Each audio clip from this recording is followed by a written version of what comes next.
Hello everybody and welcome to this playthrough for Pro and Expert Division with various type of wins for the Origin 9 Hole Cup. The video is sponsored by Golf Clash and Playdemic. And before we start, don't forget to subscribe to the channel and also visit golfclashtommy.com for more Golf Clash related content. You can get the best guides on the market by becoming a Patreon. Link to patreon.com/golfclashtommy and all our packages is in the description down below. This is going to be a tournament where power is going to be required. Either that you have a higher developed clubs, like, upgraded clubs, or that you do play with balls that are in the special category and have like power 4, power 5 on some of the holes. That will not only give you a much easier chance for only take the par 5 as an eagle, but also give you a slight opportunity for an albatross. I do not see this here to be a low scoring tournament. I do see, however, though, hole number 2 to be an absolute must to get as drop if we're going to have anything to do. And also looking for a goal, you need to have, except for hole 2, maybe 1 or 2 extra as well. So it's going to be difficult, and also going to be difficult for the fact that you cannot practice any of these holes from the second tee. So pay close attention so you at least get yourself an ID, even though every ball is not going in the hole for a bonus, but at least it gives you an ID on how to play these holes that can only be found on Tour 12 and 13. Make sure that you comment in the comment section below if you do have any questions. So let's go to hole number 1.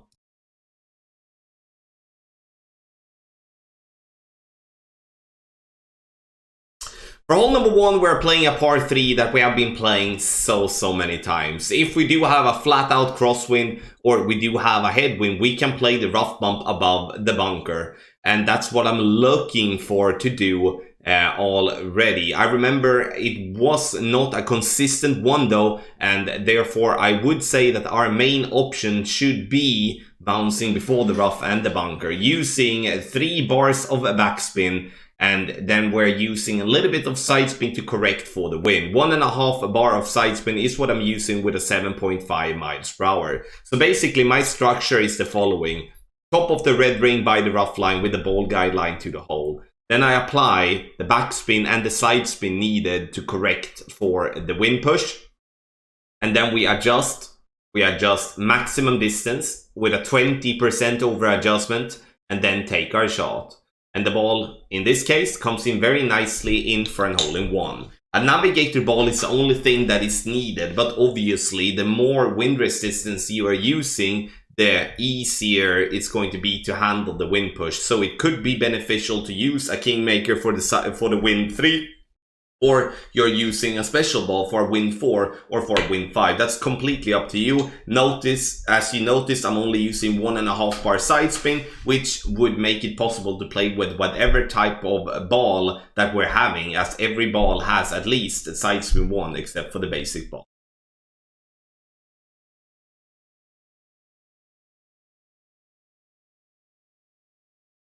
Hole number 2, a must eagle. We need to make this eagle happening here. And I'm using 4.5 bar topspin and as much as side spin to the right possible, looking for the ball guideline. That's what we should be focusing on. You see that I'm approximately 1 ring from the rough to the right here. And that's obviously gonna change slightly depending on what type of wind we're going to have.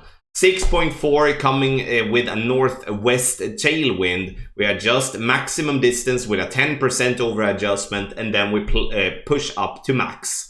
If we do have a crosswind or a headwind, a power 3 ball would be recommended. Otherwise, we're going to have to go and play with overpower to be able to get to a distance that we are comfortable with. The thing that happens now for the first shot is that we are getting to a yardage, and that yardage is around 355, and that's something that we do need to note down. For the second shot, we are going to play that on based on the drive, obviously, and it's often going to be medium distance with our club, but it could be needed some minor alterations or minor changes depending on, if you hit a great left or a great right or something like that. If we do have a wind as we're having in this video, there is a way to obviously play over to the right side, over the water, but the reason I don't do that is because first and foremost, I feel comfortable playing on the left-hand side. Second, the drive is glitchier than what people are believing it is. playing on the right hand side, and I don't want to find myself with a yardage difference of 20 or 30 yards depending on if I get a massive roll or not. Then I'd rather take more consistent yardage and a more consistent way of playing, even though the wind might be crosswind for the second shot on the left. Obviously, if we do have a wind coming northeast instead, so we have a straight tailwind, or we maybe have a straight headwind playing from the left, then it's a no-brainer. Then we'll play left side all the time. No matter what, though, you play it the way that makes you get the eagle. Because no matter what we are saying and thinking about this hole, if we don't get the eagle here, we're not going to win in the tournament.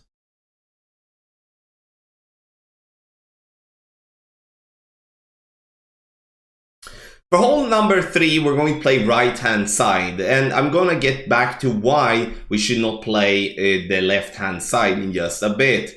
Here, if you play with a power 4 ball, you can play with the quarterback. Otherwise, I would suggest you to play with an Apocalypse. Another club that we should not forget is the Rock, because the Rock in a higher level do have a decent amount of distance, and that could also be a very valuable option to use. I'm stretching out to max, using as much as side spin to the left possible with 3 to 5 bars of topspin. It all depends on how is the wind. Now we do have some like tailwind, crosswind. If we do have a crosswind or a headwind, I would obviously use around 5 bars of topspin. In a tailwind, a 3 to 4 bars would be more beneficial. We do want to get over to the fairway and obviously not roll into the rough. Use as much curl possible, and therefore, you know, an Apocalypse level 1 is better than a quarterback. But the Rock level 7, level 8, level 9 is going to be better than a lower level Apocalypse. So you're going to have to think about that once you're taking that shot. But curl is very, very important. Otherwise, you're going to have a big problem. Also, side spin 3 ball. Not so much for the second shot, but for the drive. Second shot, we play with a long iron, and the long iron is going to be the long iron you prefer to play. I would say play with the B52 or the Goliath, otherwise you will most likely struggle with the in-between clubs situation.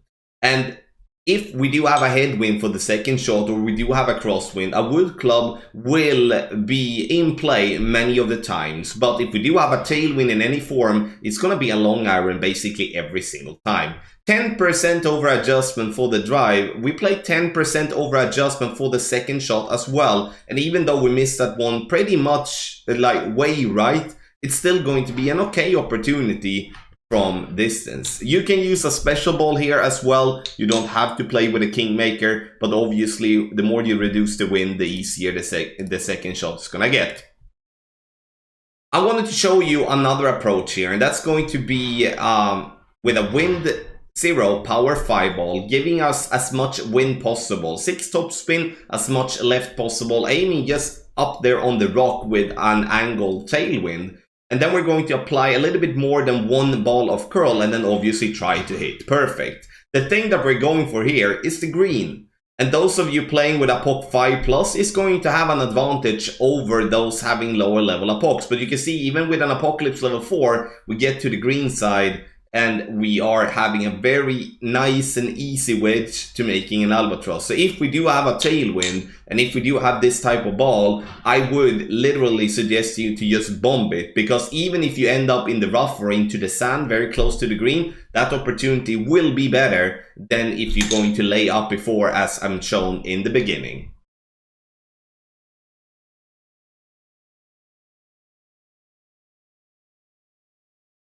For hole number 4, we are going to try to get ourselves up to the top right fairway. And the reason we're gonna do that is because with not doing that, the opportunity of making an eagle is going to be so much more difficult than otherwise. Here you can see that I do suggest a berserker ball or a kingmaker, and here I would not see it being wrong playing with power 4, power 5 balls if you have some of them to spare. Otherwise, as a worst case scenario, you play with a power 3 ball, a titan or a kingmaker. We do want the ball to bounce basically exactly where we ended up, and then it's gonna be 2 things that happens. 1, the ball is gonna just drop dead into the rough, and then we're gonna have a rough iron towards the pin. 2, the ball is gonna roll through the rough and then we're going to have a short iron towards the pin. And it's very, very, very valuable to pack a rough iron that do have a lot of backspin. Machete is one of the clubs that many players do have very highly upgraded in a low, in a low stage of their account. And so Machete is going to be in the bag. That is a must. If we do reach over to the fairway, we are going to play with the Thorn, because you can see how tiny this green is, and if we don't have the backspin, we're gonna have a very, very tough chance getting this one as an eagle. And if we do want to stay away from adjusting down from the hill there as a start, then we're going to have to also use the backspin approaching the pin. This is going to be a difficult shot, especially in tailwind, and the reason this is a difficult shot is for the fact that the ball is not going to roll back as much in tailwind due to the extended ball guideline. We're still going to try to aim directly at the hole, and then we're going to adjust with no elevation whatsoever, and you can see that the ball came back there. A tip there, if we do have more of an angled crosswind there, make sure to leave a little room with the tip of the ball guideline and the pin, so you don't roll too fast and like jump over the hole or something like that. This is a difficult hole, and one thing that I need to mention when it comes to the drive, if we do have a headwind, we cannot reach over the rough water and sand. It doesn't matter how much you want to, you cannot do it, because you do put a lot of risk into that shot. If so, then you have to lay up short, and then you use a wood club and do a rough bump from distance. So many different type of ways of playing this hole. I wish you can show you all, but we're gonna have to see what win we're gonna have in the tournament.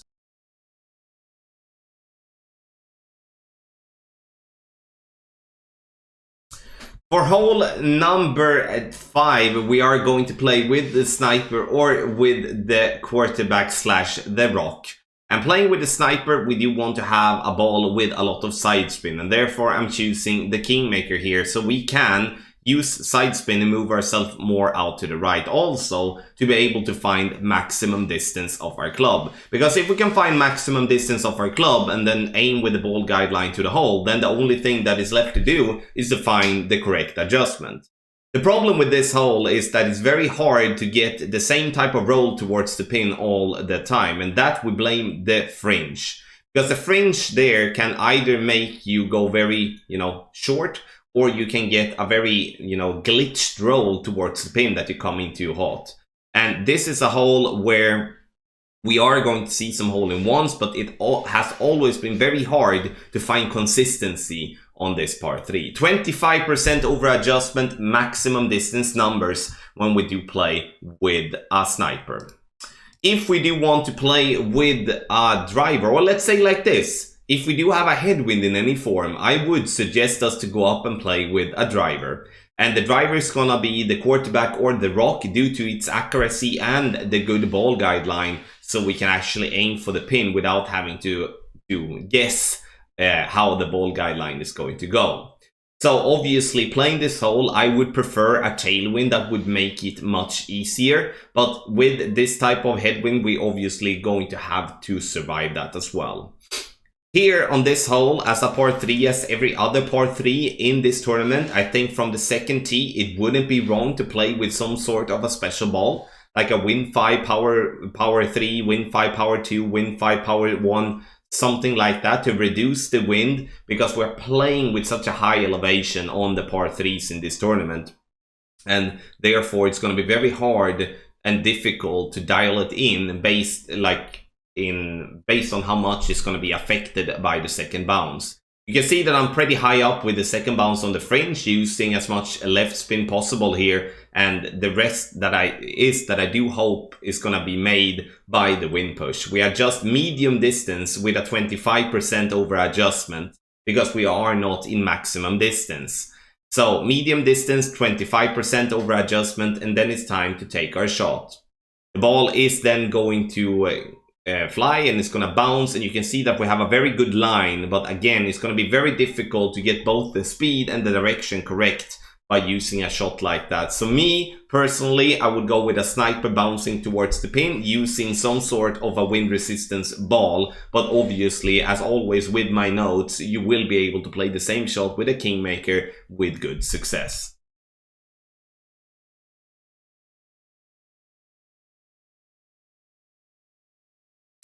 For hole number 6, we are going to play a very tough par 5 where the eagle is not going to be that common. Sure, it's absolutely possible to get it though, but it's going to be difficult. 6 bars of topspin, and I'm looking to use a couple of bars side spin to the left. I would be using max side spin left if I would be having a wind coming left to right, but as we do have a wind coming right to left, we are going to use just a minor bit of side spin.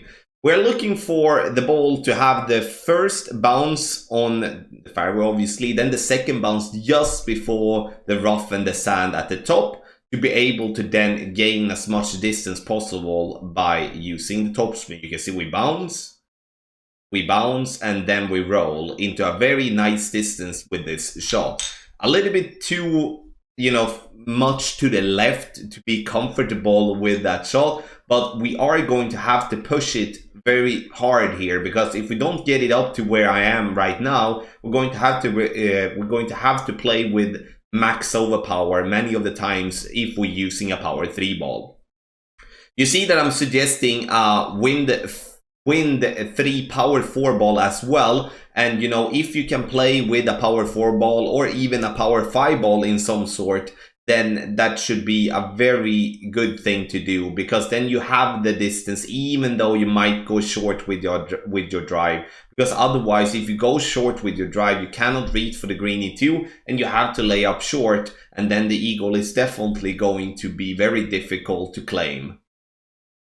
Second shot, playing with the Cataclysm or the big dog, that's a must. The sniper, even though how much you like it, is not going to have the distance for it. We're also going to have to use topspin here to make sure that we do have enough speed rolling through the rough. The problem though with the speed here is that if we do get too much speed, we're going to roll into the rough on the back. But that's not going to be the end of the world if that happens. And I'm going to explain why once we're taking this shot. I'm using as much topspin possible with as much side spin to the right possible. Top spin more valuable than right spin, and then we're obviously going to have to use a little overpower if we do adjust into overpower. But if we do have a tailwind, we never use any overpower here, but in a crosswind or a headwind, we should be using a little bit. Not as much as I did there though, and we rolled into the rough. The thing that you do there when you are into the rough is probably one of the more easier rough irons that we do have in this game. I would suggest you to go for a dunk, aim for the back end of the cup. You can hit great left, great right, or perfect, and it's still gonna be in. Or you use the top spin and roll out the ball guidelines, so you have an easy way that way, depending on what you feel comfortable with. No matter what though, it's gonna be a difficult one, but getting an eagle there should not be impossible at all. You just need to be very careful with first the drive and then the second shot, so you are not pushing it too hard. 10% over adjustment for the drive, nothing for the second shot.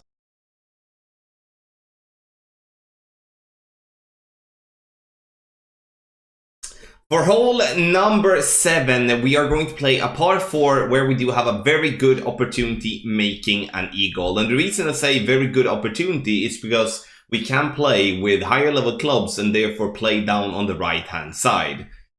First, we need to think about one thing with our club, it's curl. You can see how far to the right we're going to have to be, and to not have to play very, very close to the rough on the right, we do need to play with a club that has at least 60 in curl. And you see the curl that our opponent is having is, definitely on the low side. And the only way that type of curl is going to work is if there is a wind coming left to right, as you can see we do have in this video. With a wind coming right to left, that will 100% of the times be into the rough, and then the opportunity is basically gone. First, we need to think about the elevation as well. 20% over adjustment. You can see that I'm using 6 bars of topspin and as much as side spin to the right possible. But look, I do aim very close to the rough line, and here I would most definitely want to have an Apocalypse. And no matter if it's on level 1, I would rather play with Apocalypse here. And the reason I want to focus more on the Apocalypse than I want to focus on the Rock or on the quarterback, it's because the Apocalypse, even in a low level, has a lot of topspin. Because not only we do need curl, we do want to have some topspin as well. For those of you not saying having fun on the course, but obviously we all have fun on the course, but if you do manage or can handle power slices here, then a power slice here is not bad, because a power slice will then be possible to use basically whatever type of club you want to, and as you know, using the skill of using a power slice will get you down there to the right. It's up to you how you want to play it. Either you play just a normal shot, or if you feel comfortable with a power slice, I would recommend actually going for a power slice on that this hole. And the reason as well why a power slice could be beneficial without that much of a risk is because we have a lot of fairway to play on. First with our first bounce and then with our second bounce, but obviously we need to make sure to be on fairway. The second shot though is going to be played with a short iron most of the times, and then there is 2 ways in my opinion to play it. Either you go directly at the pin with a dunk or just a normal bounce shot to the pin, or you're using the runner.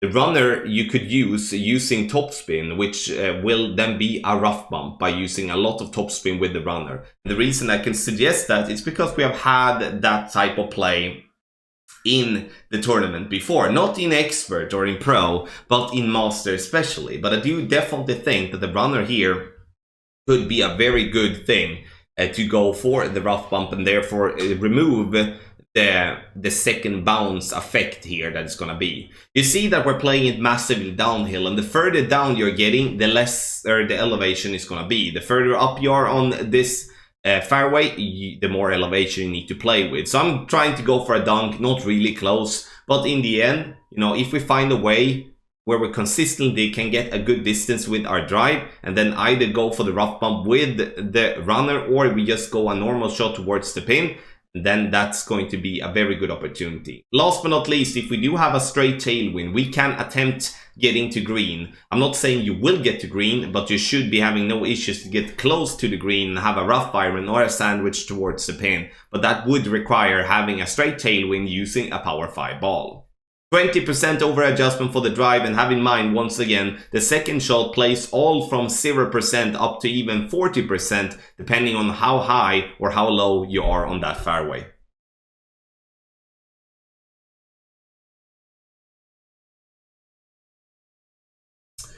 For hole number 8, we're going to play one of the tougher par 3s that is in the whole game, in my opinion. The reason for that is that we're first and foremost playing with a lot of elevation.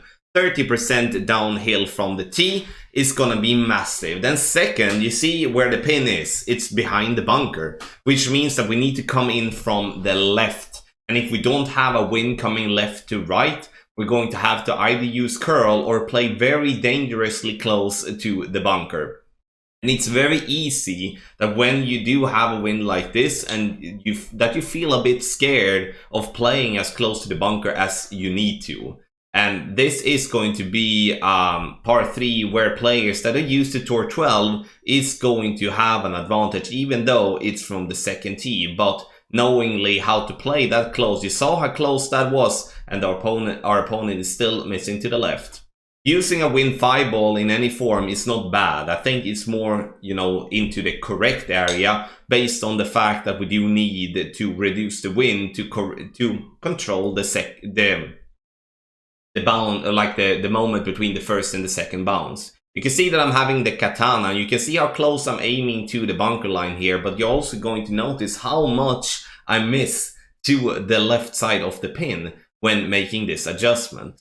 I'm playing medium distance here, and very important for you to have that in mind, as we are not in maximum distance and we are not in minimum distance. So medium distance is the play with a 30% over adjustment. You can also see in the info box on the right hand side that I do have added a wind 5 side spin 3 ball there. So if you do have some sort of Oceania, you know, some sort of Win 5, Side Spin 3 ball, it doesn't matter if it's a Power 1, Power 0 ball, that is a ball that I would recommend you to use if you can, because you can reduce the win, you can attack the pin coming from the left, and therefore you can play a much closer line. But have in mind though, a bad great right with whatever type of adjustment you are having is going to be very dangerous for the bunker.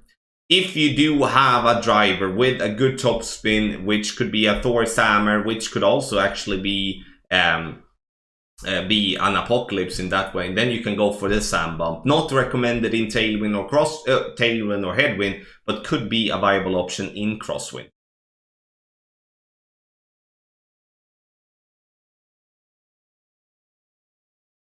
Last but not least, we do have hole number 9, and as you can notice, this is a very old recording, as this hole has not been played from second tee in a very, very long time. But the gameplay is still going to be accurate, and if we do have a headwind or a crosswind or a tailwind, we are going to play on the right hand side using the driver with the most distance, but also with the most curl. So even though a Thor Hammer 5 has a decent amount of curl, I would suggest you to play with an Apocalypse if you do have it at least level 3 plus. The rock could also be a viable option here if you do have it in a higher level.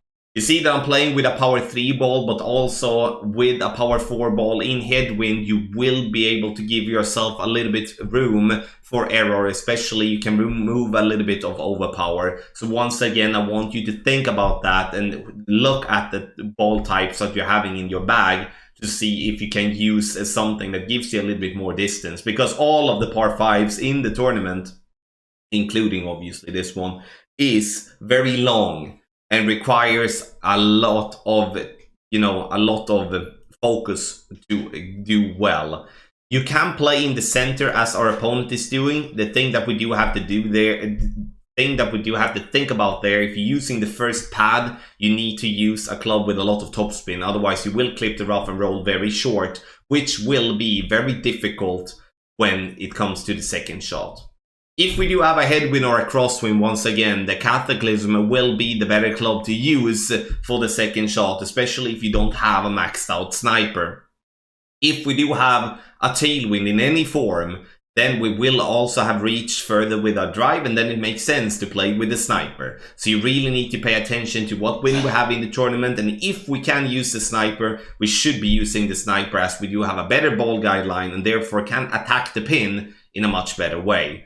10% over adjustment for the drive and 10% for the second shot. And sure, there is an albatross opportunity here, but don't count on it. But, if you have an open shot, go for it, push for it, and hope that you end up with a nice little alby-dalby. Thank you so much, everybody, for watching this playthrough for Pro and Expert Division with various type of wins for the Origin 9-hole Cup. Make sure you check out the other content that we do have for this tournament on golfclashtommy.com. You can also get the best guides on the market by being a subscriber to Patreon. Link to patreon.com/golfclashtommy is in the description down below. Video is sponsored by Golf Clash and Playdemic. Once again, thank you for watching and good luck in the 9-hole Cup.